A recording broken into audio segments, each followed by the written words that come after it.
James Holder, IFL TV, in association with Macklin's Gym Marbella. With me, we've got former WBA Super Bantamweight World Champion Scott Quigg. How are you, sir? I'm good, thank you. Good, good. At the press conference today for your gym mate Anthony CROLLA defending his WBA World title and challenging for the Ring Magazine belt as well as the Diamond belt. Big moment. I'm going to say, don't get much bigger than that, does it? Don't, mate, indeed. And he deserves it. So it's a fight that everybody's looking forward to. So and it really is genuine to see who is the best lightweight in the world. So to LINARES, who's obviously regarded as the #1, and with the way Anthony's been performing in the performances he's been putting in, you know, he's definitely worthy of that title on the line. So, and I'm very, very confident my gym friend will pull it off. Gym friend, funny word. What has been the reason for Anthony CROLLA's success since he's come back from that career-threatening injury? He seems to be on fire. Yeah, forget that he's success through his career. What I mean is he got beat off Yusuf Al-Hamidi years back. Never give up, never let it discourage him, dishearten him. So then he suffered a defeat to Derry Matthews. Come back again. He got beaten the prize fighter. Come back again. He doesn't know the word of give up. He doesn't know the word of, you know, he doesn't know no negativity. He doesn't allow it, and he just keeps pushing forward. And he sticks. He's just always been driven and focused, and there's no quitting him. And you can't teach that. So he's got something that, you know, he's tenacious. Yeah, you can't teach that. You know, he's got something that you either have or you've not, and very few people have it. And he's just come through it. And then obviously what happened with the injury, having a world title shot took away from him, but just made him stronger. And if anything, you know, that making him stronger probably set him up for that tough fight with Barroso. As in, he was under the cosh, people with it, and he knew he just had to absorb, and he would get his moment, and that fight just sums him up. If you look at the fight before that against Darley Perez, it's like career best performance on career best performance. He's getting better and better and better, and that's because of the work he's putting in. Jorge Linares has got a reputation of being some of the fighters' favourite fighters. A lot of the lads like watching him and have watched his career so far. What do you think of him? I followed him for years. You know, like I said, freeweight world champion. I've got his early career set. He does everything technically perfect.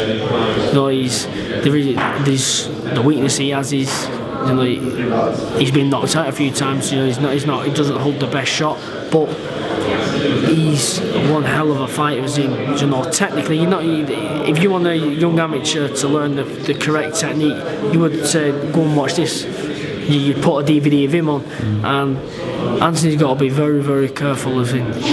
Any mistake he makes, he'll be picked up on, and Anthony's got to be switched on.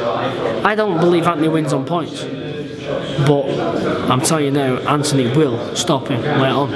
You know, and because he's got to get him into a fight. I think Anthony's got to start chipping him away, weaken the legs, weaken the, you know, chip away at the body, and then from 6-7 onwards he's got to get him into a dogfight, and that's where I think Linares will unravel. Just checking out, you're doing like the Mike Jackson lean there a bit, aren't you? You're alright? Are you seeing this? I'm listening to you, but I'm just seeing the lean as well. Jackson lean. It's very contagious, this Mike Jackson lean. I'll let him explain. Can you explain the Mike Jackson lean for those that may not know what we're talking about? Well, he can't. Mike Jackson, Rick's. One of Ricky Hatton's trainers. One of his I used to be one of my trainers back in the Colliers days. So it just seems to, he can't stand up without, he needs help standing up, and wherever you see him, whether he's on the ropes, he'll be there leaning on the ropes, or he's against the walls, you know, it's just... I said to him, he can't do the moonwalk, so he just has to do the Jackson lean. So it's a bit of banter, but he don't really. He don't like it, does he? So when he sees this, he's obviously going to spit his dummy out. We're only playing, by the way, mate. We're only playing. No, we're not. We're being serious. Can he not film you doing the lean? Could do. Might fall over. Bit top heavy lad to read there. Let's talk a little bit about Carl Frampton Santa Cruz. I know that you would have watched that fight. Yeah, I went out there, didn't I? What did you make of Carl Frampton making history out in Vegas? I thought he boxed very well. I thought he, you know, on the night, I thought he won it by 3 rounds. I thought he was comfortable in there. Tactically, got it spot on, and he boxed a very, very clever fight. And credit where it's due. I think Shane came up with a very good game plan. And nullified Santa Cruz's work, his punch output, and would you say systematically broke him down? Are you trying to wind me up now? Yeah, he systematically broke him down.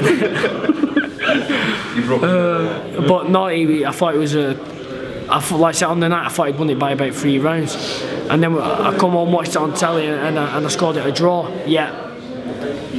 When I was there in real life and watching it live, I thought he'd won it comfortable. And that's what I'd go off.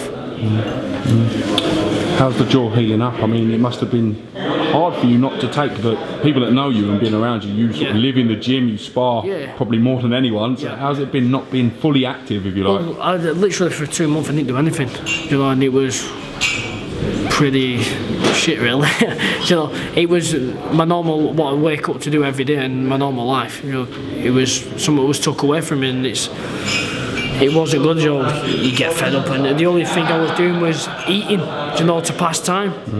So it was a pretty bad time.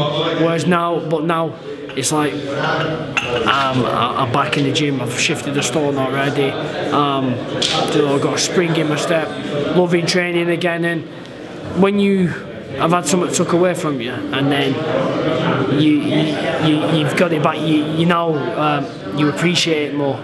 So even though, listen, the boxing, this is what I've always wanted to do, and it just cemented how much I love boxing. Why I do what I do and I put the work in like I do.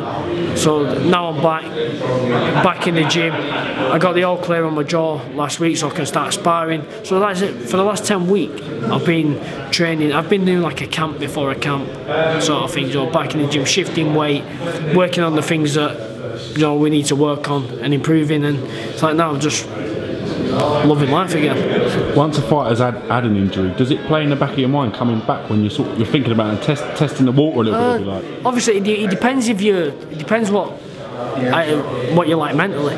Like a couple of weeks back, I was moving around with just a novice pro from around my area, and then just helping him out because we were preparing for a fight.